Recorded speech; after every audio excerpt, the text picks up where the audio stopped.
For the sixth question, we'll return back to Sam Owens. If a Democratic governor vetoes Georgia's redistrict plan, how can the Attorney General protect us against the Obama Justice Administration from intruding on the redistricting process? Well, let's face it. Number one, if the reapportionment is vetoed, then the legislature needs to come back and have a valid plan. That's a legal answer. The fact of the matter is there is no plan with a veto by the governor, which is why all of us need to get our tails not only to the ballot box August 10th, but November 2. Because if we end up with Roy Barnes as governor, with Obama the president of our country, forget about reapportionment. It's going to be nasty, and you're going to have a federal court decide it rather than the folks that we've elected at the General Assembly. So by definition, as Preston mentioned earlier, it's not a policy position, it's a legal position. The General Assembly sets those maps, and it requires the signature of the governor. Without it, there isn't a map.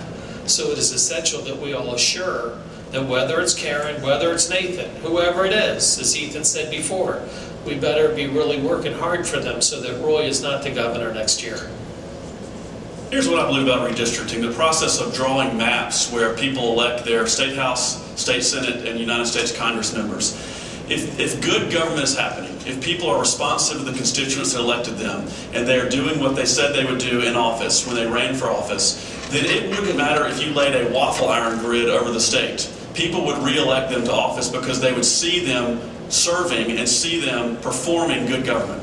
What happens is, more often than not, in a lot of states, and sometimes both parties engage in this process, the politicians end up trying to pick their people instead of allowing the people to choose their politicians. And that's where you get into this power-grabbing game of trying to extend the power and the partisanship to hold on to office. And the reality is, if we have a Democratic governor that vetoes maps, we ought to have fair and good maps that are drawn for a legitimate reason, and they ought to demonstrate a fairness to Georgians where the people get to choose their politicians. And if they're not, if there's shenanigans that are going on and the maps are illegal, then they deserve to be overthrown. I suspect you'll see an effort to throw very good, solid maps together and allow people to elect their politicians.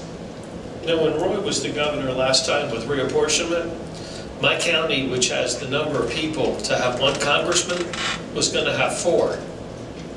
As it is, I have 3 congressmen in our county. We had multi-member districts. I don't know if y'all had it in Forsyth.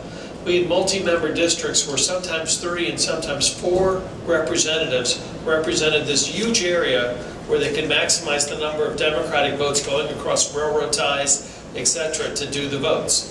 So when I had folks in my county going, "Who's my state rep?" I said, "Well, you have 4. They'd say, "No, seriously, who's my state rep?" They didn't have a clue what their representative government was.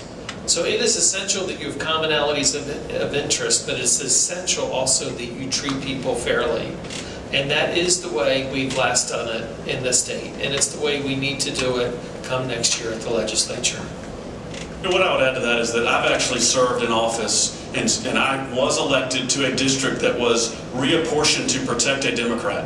It spread over 6 counties. It looked like a psychedelic record album from the 1960s, or maybe an ink blot Rorschach test of some sort. It made no sense whatsoever except to protect Democratic turf. And I was elected in one of those districts. And then I served in office as we drew fair and equal districts that really did represent the people. So I've seen both sides of it. I've seen what happens when you allow Democrats to try to abuse their power. And I've seen what happens when you show the people that if you draw fair districts and put communities of interest back together, you really do give them a choice. And they respect that choice and send you back. So having lived through that and seen that, I actually know that process. I served on the redistricting committee and understand how it works. And I can tell you we're going to have a fight. This is the first time in history we'll have a Democratic, liberal president running the Justice Department, overseeing Georgia maps run by a Republican administration under the Voting Rights Act. It's the first time that's happened, and it's going to be a tough fight. And we're going to need someone in there that understands that process and can defend our maps. For the next question, we'll turn to Mr. Smith.